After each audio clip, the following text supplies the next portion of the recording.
egas booda waa'ee quraanaa ittiin himee egas booda naan jee darbi quraana kana yookiin anaatu sirraa darba. Naaf himte guyyaa anaaf isin waliin haasawne guyyaa itti aanu guyyaa san ummaan tiyya if ajjeesuu feetee yaalte.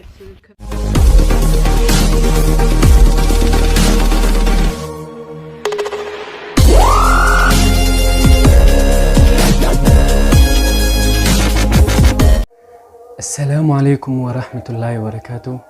إن هردفتوتا channel جبريل رضوان official إنها هنو رفني جرا أرى فيديو تكاني نسبي إنها فيديو تيتونيس مالي يجون قيسن إن أولمو إن فيديو قيا سنين همون دردي نموني channel قيا قناب هارية تاتن please subscribe قدا subscribe like share قدو هندقتنا in akasmaga amma khara video teenya tijena in video teenya tun wallahi billahi eddu takana ajaa'ibsiiste jechuudha. In video kana ajaa'ibsiiste seenaa ajaa'ibaati jechuudha. In seenaa tana yoo dhageeffatanii yettan waan hedduu irraa barachuun keessan hin oolamu. Anu waan hedduu takkaan irraa baradhe mee video tiyya tanaa waliin turtii gaariin isin ja'a. Akkam jirtan ani maqaan kiyya Keeranin Jaamaa ta'amantii Islaamaa Instagram irratti fudhatte irra guddaan keessan achirra jirtan jeetiin amana. Wani niin joo fedhu galatoomaan joo fedha obboleen kiyya kana gargaartan amantii Islaamaa ifa naa baasuu keessan irratti akkasumaanuu geelee hin qabu geelee na bira dhaabbattee taniin ani sii wajjin haasawu maskiininis narraa fagoodha daqiiqaa 45 fa'aa ooflee dhaqna. In arakina amciyo tanaan talatana ameelala ajaa'ib wallahi keeleen qabu jettee in maskiininis daqiiqaa 45 sanuuqa oofaniiti yookaan makiinaa fi waan akkanaati mee dhageeffadhaa hedduu takkan ajaa'ibsiifadha. Namni Islaamaa ganda keenya hin jiru takka nama Islaamaa nagarree hin lakkaawa nama Islaamaa takka takkatti ganda kan biyyaan ani jiru kana keessa hin jirrani. Wani niin joo fedhu seenaa kiyya akkaataa itti Islaamummaa fudhadhe ibsuun fedha isiniif ibsuun fedha irra guddaa nama seenaa isaanii akkanatti ibsan kan jiru natti hin fakkaatu. Diseembar 28 bara 2020 amantii Islaamaa qeebale. Amma baatii 8 dhiyaatee jira eegan amantii Islaamaa qabadhe. Ani rabbi dhiyaachuun fedha akkaataa itti rabbi dhiyaatan kan ani beeku baayibila dubbisuu qo'achuudha. Dhiifama seenaan kiyya lallaaqamaadha hin barreeffanne seenaan kiyya viidiyoo kanarratti waliin gayuuf hin tattaafadha. Haadhaa fi abbaan kiyya kiristaana haalaanii kiristaanummaa isaanii jaalatan. Ani takkaa charchi dhaqee hin beeku ammoo ummaan tiyyaa warri isaaniitis haalaanii amantii tana jabeessan ni jaalatan. Eessuma lamaan qaba isaan lameenuu paastaroota. Ani charchii jaaladhee hin beeku maaliif yoo jettan afaan Ispaanishii haasawan Ispaanishii afaan kiyya kalamadaati. Wanni isaan jaan gurra kanaan seenteetuma achiin nabaati carraa hin kennineef akkaan fahamu yookiin naaf galu kiristaanummaan. Isiin gaafuma kiristaanummaa keessa jirtu jechuudha. Iddoo amantii isaanii saniin jaalattu jechuudha. Rabbiin akka fedha qaba. Nama fedhee fi amantii baatii 8 dura odoo shahaadaan fudhanne baayibalaan bitadhee rabbitti dhiyaachuudhaaf. Eegas booda charchiin dhaqee charchiin kuni yaannisii maali? Yaannisii baayibila bitattee rabbitti dhiyaachuudha. Garuu rabbiin akka fedha qaba. Wallahi billahi mee ajaa'iba ana iddoo takkan ajaa'ibsitee ilaalame. Wallahiidha isaan North Carolinaadha ani South Carolinaan gala. Sabtii fi ala deemaa onlaayinatti charchii seeneeti rabbi dhiyaachuudhaaf. Gaaf tokko viidiyoon takka ta muslimaa fi kiristaanii wal mormu tokkotu natti as bahe. Viidiyoon san sa'a lama deemti. Firrumaa hin dabarsa. Viidiyoochitti numa deebi'e ammas. Maaliif yuutuubni viidiyoo kana natti as dhiyaata gideen ani rabbii kiyyatti dhiyaachuu fedhe. Rabbiin gaalaalmee hoggaa waan takka si garsiisuu fedhe dirqama si garsiisa. Sin gaafatu viidiyoon ni dabarsiti viidiyoon ittumas deebiti nima dabarsiti viidiyoon sabni isin dabarsiteef sababa viidiyoon dheertuudha jechuudha. Sa'a lamaaf wayii deemti garuu rabbiin hoggaa isin firraa ol dabarsite ittuma deebiti. Boodarra viidiyoon tun kiristaanaa fi islaamaatu irratti wal morma. Viidiyoo tana boodarra haala liyootteeti firraa laalte.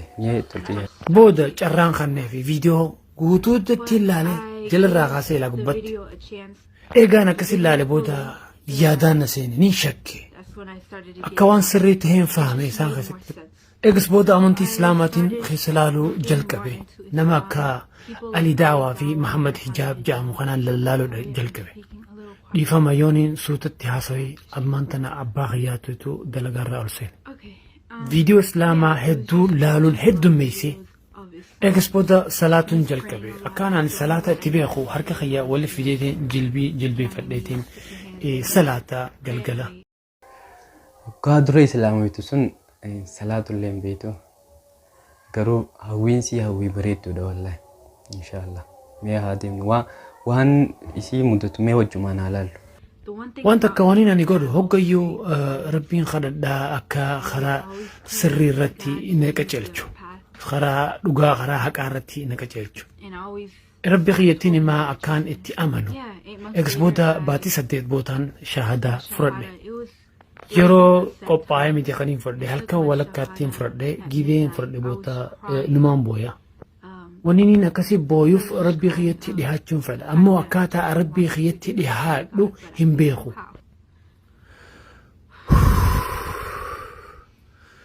maal maafin akkanatti qalbiin tiyya imimmaan na qabu fedha hin beeku moo yeroon sanii mitileedha ganama hoggaan kee ni rifadhe waan hin godhu hin beeku akkaataa itti sagadan hin beeku waan kana waan sanii hin beeku dda ammoo daddafeetiin baradhe sodaa irraa kaka'e sodaa akkaan badii hin balleessineefiin dafee baradhe amata haariyaa asirratti laahu wanni barachuu qabnu nu hundinuu isiin akkaan waa hin balleessinee dafeetiin waa barachuu qaba jetteeti barumsa seente jechuudha. Nutis gaa akkasuma akka keessa jirru waan nuti balleessinutu irra hedduudha. Kanaafuu gaa akkuma isii kanatti waa barachuun dirqama jechuudha. Waa barachuun nama hundarrattuu dirqama. Kanaafuu wallahi barumsa seenaan isii barumsa ajaa'iba qabdi. Kanaafuu haa turu mee hojii. Islaamummaa kiyyaaniin jalqabe. Fedhii guddaan qabaadha hijaaba uffachuuf. akkasitti ummaatii biraan dhufe haati hundinuu ilmoo isii tajaajiluu feetii karaa hundaan hoggaa ilmoon waan godhuun beekne haati tiyya hogguu ni jetti jiisas rabbiidha akkaataan itti isiniif ibsu hin beeku ammoo wallaalummaa irraa miti nin beeka akka sirrii ta'e yaada kiyya nan jijjiirtu yaadni maatiyyaa akkas jechuudha yeroo dheeraa anaaf ilmaan tiyyaa akkasitti waliin turre ammoo hijaaba uffachuun haalaan hin barbaadu. Ammoo ummaan tiyya narratti beeytee akkaan huccuu gurguddaa fuudhuu fi baaga keessatti huccuu qabadhee gizeen gabba'u. Ni buchi haalaanii garaa na balleessisti. Warri isii islaamummaadhaan hin jaalatan jechuudha. Islaamummaadhaan hin jaalatani garuu rabbiin akka fedha qaba. Isiin hijaaba uffachuu barbaaddi. Hijaaba kana uffachuudhaaf hoggaa gabbaatu haadha waan dho'isitu boorsaa keessatti huccuu babal'oo fi kana fudhatteeti gabbaate jechuudha. Boodarra haati isii irra dhaqqabde waan isiin godhu jirtu kana mee waan asii booda bu'u haa waliin laallume. Garaa na balleessite isii rakkisuu kiyyetti. Waan tokko jiruu ummaatiyyaa dabarsite keessaa kan inni isiniif himu yaada if ajjeesuu hedduu qabatte. Gaafa isii ijoollee jiruu hamaa keessa turte. Ani saniif jecha isiitti naa. Januarii keessa dhuftee na gaafatte amma ani ammallee islaama akkaan ta'e kan. Ni jetti akkaan isii rakkise yaada kanaan akkaan isii mataa dhukkubsa. Naaf himte guyyaa anaaf isiin waliin haasawne guyyaa itti aanu guyyaa san ummaan tiyya if ajjeesuu feetee yaalte. Halkan baate halkan sa'aa 4 halkan walakkaa dabree sa'aa 4 keessatti makiinaa keenya takka fudhatteeti haate. Agartanii wanti yaalii isiin irra goote islaamummaa mucayyoon tun akka dhiistuuf jecha yaaliin isiin irra goote yaalii ajaa'ibaati. Haati yoo ati islaamummaa irraa garan gallee ifiin ajjeesaa jetteen wallahi waan nama ajaa'ibsu. Ammaas haadha isiiti isiinis waan gootu anna dhibde wallahi mee haa deemnu mee wajjin. Makiinaa keenya kam katee abbaa hin beeku ammoo makiinaa takka fuuteeti kutteeti gidaaraan dhoyte. If ajjeesuu feete ammoo sababniinis anarra keesse siitu kan na godhee jechuudha. Irra deddeebitee na gaafatte ani akkaan islaama ta'ee fi kaan amantii islaamaa qo'achuu jirtaa barachuu jirtaa jettee na gaafatte hoggaa sana anis qalbiin tiyya نرفتيتي لكي جيني أن إسلاما متي أكا إسين هيادوني في نكس جي هقاسا باتي تكا إيقان أمنتي إسلاما فرد أمو ددفيتين برد أكاتا تسيلاتا يروتنا غيستي دلقا هنكب صلاة خيشنن هقو يوتن صلاة أكستي صلاة حديثم جرو صلاة كم نرى صلاة جزي صلاة أكسمانو خيري الدادة ورخيسني في قوتي وان حالان قلبي نمقم مجيساتي حالان نمقم مجيس كرتي والله نمو نفاخن ما جرو صلاة كم نرى هوكا كره جرو صلاة قبضوتي جيرمتي جرو نمقم مجيستو يتي والله همدو مخينيا وربنا على فيسو yaadadhu kara duraatiin boodaati amma ummaanti dhuftee na gaafattee wanti islaamaa akka inni qabatta ittiin kijibee ammoo abbaa kiyyattiin dhugaa hime yoo isin nan beeyne ani kitaabota adda addaa hedduun dubbisa abbaan kiyya naan jedhe jijjiiramu jirta shayxaanni si taphachuu jira si jijjiiru jira naan jedhe ni rifadhe abbaan kiyya halaani na dhiyaata inni isaan keessaa adda jeetii yaadaan ammaati jirra eegas booda waa'ee quraanaa ittiin hime eegas booda naan jedhe darbi quraana kana yookiin anaatu sirraa darba waan hin je'uun wallaale كرتي قرانا تكا دربي يوخانا سرا دربا إنا لله وإنا إليه راجعون والله دبي أكان قلبي نما قسينتو جين مي سينس أباسي خنا كان لالبتي كان يادو تيدو تكا جالتي مي وانا سيبودو بو مي وجمانا لالو هوغا وني أكنا نماعتي هدو جالت ترى سبب في حالاني سميدة سيقودا eega dhukkubni koronaa kun dhufe dalagaan haalaanii jabaatti argachuuni waan inni duraan kafaluu ture kafaluun dadhabee eegas booda ummaatiyya narraa kafaluu jalqabde haalaanni garaa nama nyaata mataa nama nyaata kuni ummaatiyya irratti haalaanii miidhaa guddaatti fide akkaan ani fahametti dila kana hunda ummaatiyyatti anaatu itti gaggeesse eegas booda rabbiin kadhadhe haalaaniin kadhadhe akka dalagaa naa kannu akkasumaanuu إنما إسلامات هي جيلي يوغي صاحب أكنا خد أكان قمتشوغي راحة إساني وجين أركد وفين خدد رب بلبلنا خلينا أني دلقاتك بكان قوتي دكان عندك دلقاسا خفلتين إساني ما لا نسان خفلن كادا أني وانين أني بيلخي نافن خفلو وانين خفلو ترسان دلقان قنين نافن خفلو يوني دلقا خانا فرده أما أكسمانو بارتاميتي يا سدوما دلقا هدوميتي سلو أكسمانو دران حمادة جيا ميتي وهوندا خفلو داف مانا جاري أتشيسوني حالاني بدا دا غاري ميتي نما تفتا نما واني خايتين براديم هقانا ترى به إمي مانقيا لو جينا رابي يرو تنتي دلقا هدون أبلاي قولي kun hundinuuga rakkina siiti bakka dalagaa barbaadee dalagaanis maanaajara wajjin wal ta'uu dadhabdee maanaajarri hoggaa isii cinqee firraa deemtee hoggaa kan nagaa maal taati firraa boochee jechuudha wallaahi hedduu takka nama rifachiisi mee deema ammoo dalagaa bareedduun argachuu fedha makiinaa keessa taa'eeti booyee rabbii kiyya Allah gaafadhee maaliifii wanni akkanaa kuni natti tahaa jee kaniin akkana salaat sagatu maaliifiin akkana rakkadha ربين فتنو جرقا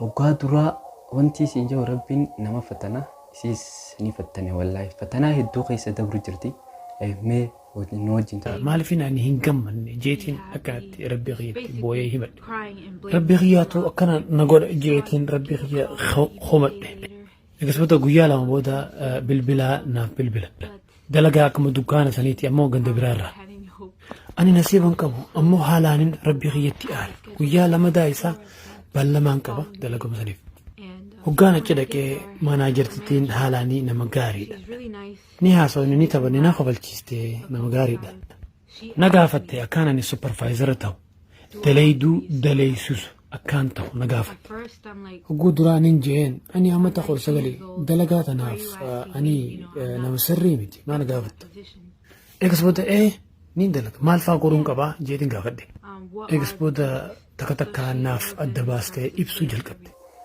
كرتي ربين guyyaa lama booda isiin goggaa buuchee qalbiin sii cabxee warraa karaa manaa deemte. Guyyaa lama booda bilbilli ifumaaf bilbilameef. Goggaa bilbilamuuf bakki dalagaa tun nama gaariidhaan se'a.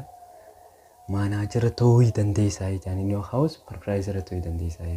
Wallahi hedduu nama ajaa'ibsa. Rabbiin dirreen nama darbu. Wanni hundi dattafeete waraqaa hunda naaf kanniteeti ni jette. Naan jette sifiin bilbila hogaa baagaraa hundiin kee deebi'e. Eegasbuuta na fuuteeti na wal barsiiste warra dalayduu achi duuba jirtu isaan hunda. Dubartoota sadii eegaan isaan arkerraa ija isaanirraa hin libsan. Isaan sadeenuu islaama. Akkanaan itti beekee isaan sadeenuu hijaaba qaban cufatanii jiran. Sattaratanii jiran. Dubartoonni kuni narra gurguddoodha. Ammoo isaan hin beekan akkaataa isaan na gammachiisan gammachuu inni kiyya keessa na kaayan yeroo tanatti. Hedduun rabbii kiyya kadhadhe akkaan geelee islaamaa arkadhu. Yaa rabbi naa kannii islaamoota na wajjin akka jiraatan akka isaan na gammachiisan sabaata naa kannan jeetiin kadhadhe. Kophaa kiyyaan ture addunyaan hundi na garagaltee kanneen kophaa kiyya dhaabbadhuun ibse gammachuu inni kiyyatti fidan. Ammoo isaan afaan Ingiliffaa hedduu hin beekan. Eega wal barree na gargaaran akkaataa itti waa dubbisan. Haalaanin na simatan eegaan ani isaanitti hime akkaan ani islaamaa ta'e. Haalaanin isaan galatoomfadha. Eegas boodaniin deeme wanni kun na xiqqaate daddabeetiin deemee jira. Waraqaa kiyyaa social security kiyyaa fi razamee kiyyaa hunda qabadheetiin ifirraa. Deemee eegas booda makiinaa kiyya seenee haaretti ammaa siis imimmaan eenyuna qaba boo'in jalqabe. Daddafeetiin boo'e yeroo tan ammoo rabbi kiyyaan kadhadhe akka naaf araaramu akka waan isatti aareef jecha. Ilaarra ammallee achumaantiin dalaguma sanii dalaga. Gammachuu qaba. Haalaan gammachuu qaba. Achi isaan hojii dalaguu kiyyaatti. Rabbiin kiyya waan an jaaladhe waan an kadhe hunda naaf kanneen jira. Amma haalaanin rabbii amanuu heddummeesse jalqabe. Akkasumas rabbiin kiyya akka dhagahus ni beeka. Ummaatii ni garsiise. Maal fakkaadhaa hijaabaa yoo nifadhe hijaabaan akkaan fakkaadhu ummaatii garsiise. Haala isii irraa naaf ga'ee jira akka isin hin jaaladhe. Naan jette. Ni bareedda akkanumattu. Wanni cufattee deemtuuf hin jiru naan jette.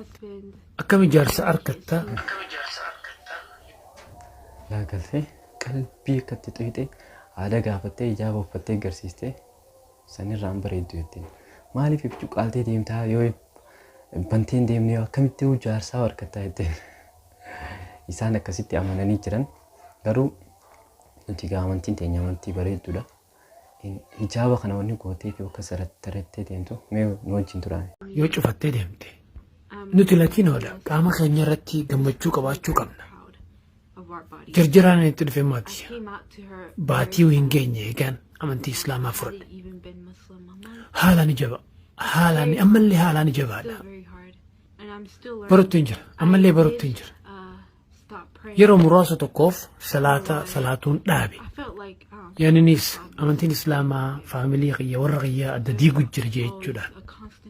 Rakkoo guddootu mana keenya keessa deemu ture. Ammallee yeroo ammallee haalaan ijabaatti. Islaamummaa kiyya banee agarsiisee dirri deebi'u hijaaba uffachuun fedha ammallee.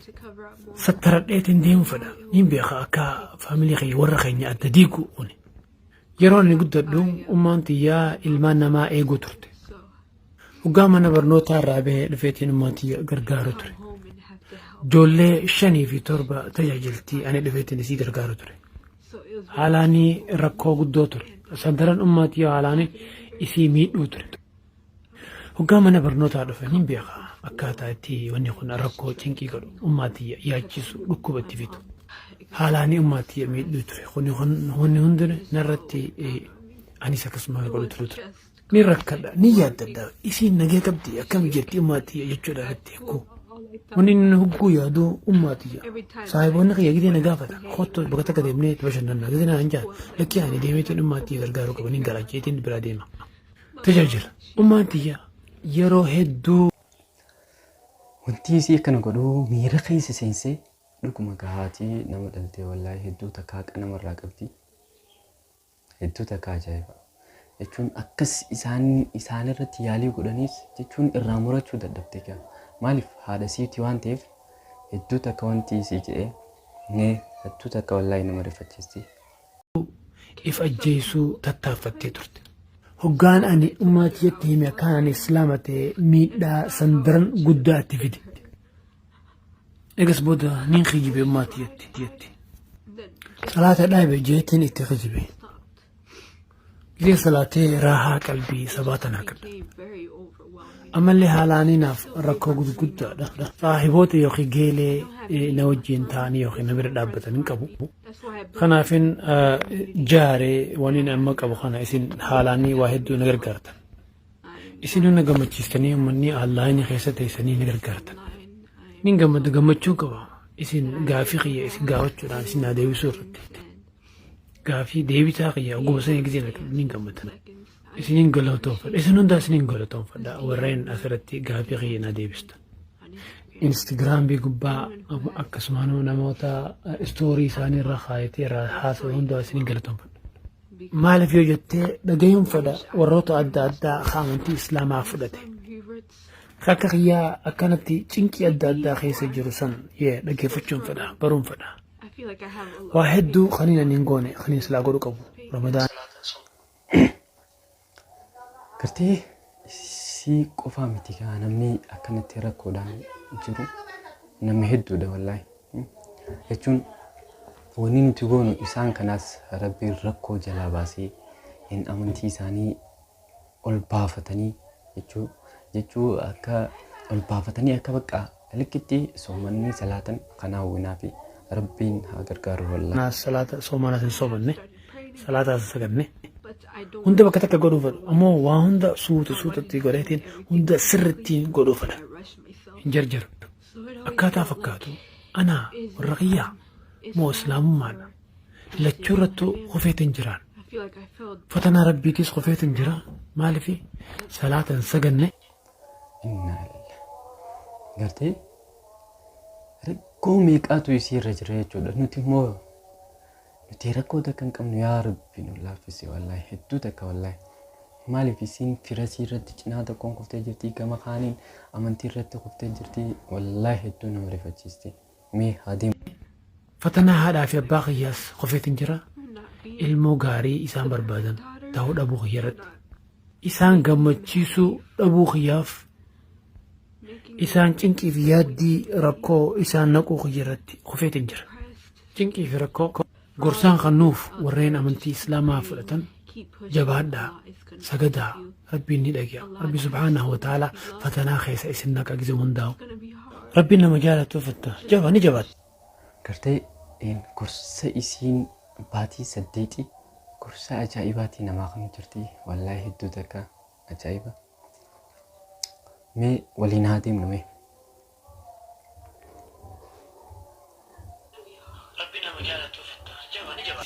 Ammoo hinsoota hin jarjarina. Namni tokko hin fudhatu waan ati ta'u feetu. Ani amata 20 amma. Ani amallee xiqqoo kaayyoon kiyya ilmaan harkachuu. Islaamaa ani dura nama islaamaa ta'u kiyyaratti warra kiyyaas faamilii kiyyaan islaama zeetaan. Gorsa lamadaa warreen amantii islaamaatiin dhalattan hin boonina hin dhaadatina. Haasawa kiyya fixuun dadhabe hin boonin hin dhaadatin. Obboleeyyan keetitti hin dhaadatin. Warra keessan haadhaa fi abbaa keetittis hin dhaadatin. Saahiboota kee nama musliimaa hundattis hin dhaadatin. Rabbittis hin dhaadatini. Nama meeqaatu bakka ati jirtu tana jiraachuu fedha.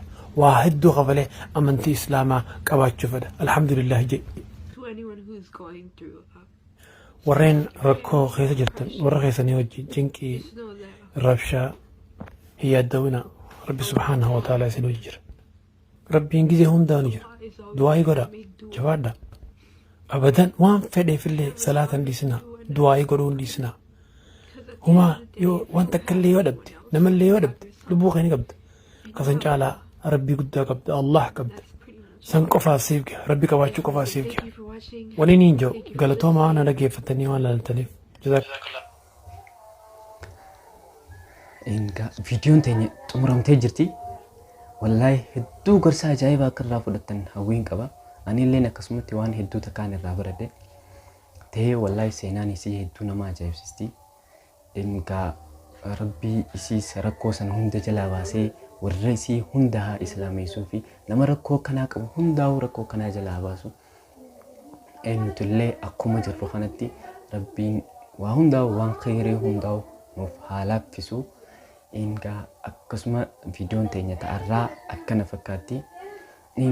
Kana yeroo biraatiif chaanala kiyya Jibriil Ridwaan official irratti viidiyoo tanaa fi tana fakkaatan hedduu takka waliin dalagaa deemna.